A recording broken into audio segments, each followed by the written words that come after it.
মধ্যরাত থেকে দেশের সামুদ্রিক জলসীমায় শুরু হচ্ছে ৫৮ দিনের মাছ ধরার নিষেধাজ্ঞা। জাটকা সংরক্ষণ ও ইলিশের উৎপাদন বাড়াতে এই নিষেধাজ্ঞা চলবে ১১ জুন পর্যন্ত।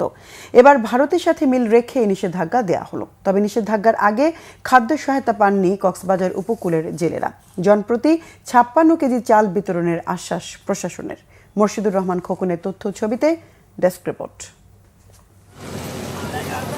প্রজনন মৌসুম হওয়ায় নিষেধাজ্ঞা দেয়া হয়েছে সমুদ্রগামী মাছ ধরায়। ৫৮ দিনের সর্বাত্মক এই নিষেধাজ্ঞা চলবে ১১ জুন পর্যন্ত। নির্দেশনা মতে গভীর সাগর থেকে ফিশিং বোট নিয়ে ফিরে এসেছে জেলেরা। কক্সবাজারের বাঁকখালী নদীর মাঝির ঘাট থেকে ফিশারি ঘাটের তীরে নোঙর করেছে বোটগুলো। অলস সময় কাটছে তাদের। প্রশাসনের পক্ষ থেকে নিবন্ধিত জেলেদের জনপ্রতি ৫৬ কেজি চাল দিলেও তা পর্যাপ্ত নয় বলে দাবি জেলেদের। সরকার তো আমাদের এই রেশম দেয় না, রেশম দিলে ছানা আমরা চলতে পারব। এই ৩০ কেজি ২০ কেজি কেউ কেউ চাউল দেয়, আবার কেউ কেউ পায়ও না। আর যারা ফুরকিত জেলে এরা তো কোনো পাই না। এখন তো বন্ধ দিন আইছে, আর কয়দিন আছে বন্ধ হয়ে যাবে, আমরা আর চালাবো না। চাউল টাউল যা কিছু দেয়, কিন্তু আসলেও মূলত এগুলো আমরা পাই না।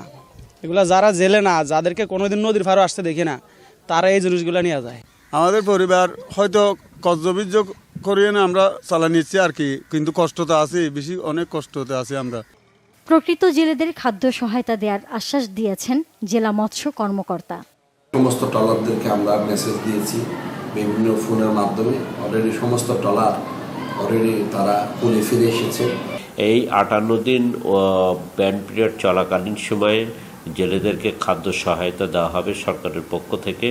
সেই খাদ্য সহায়তাটা দেওয়া হবে ৬৩,১৯৩ জন জেলে পরিবারের। টেকনাফ, মহেশখালী, কুতুবদিয়া, চকরিয়া, পেকুয়া সহ কক্সবাজারের বিভিন্ন এলাকায় বঙ্গোপসাগরে মাছ ধরার ট্রলার আছে ৫,১১৩টি। এসব ট্রলারে ১ লাখের বেশি জেলে থাকলেও তার মধ্যে মৎস্য বিভাগের নিবন্ধিত জেলের সংখ্যা ৬৪,৭৬৪ জন। Bangla vision news desk.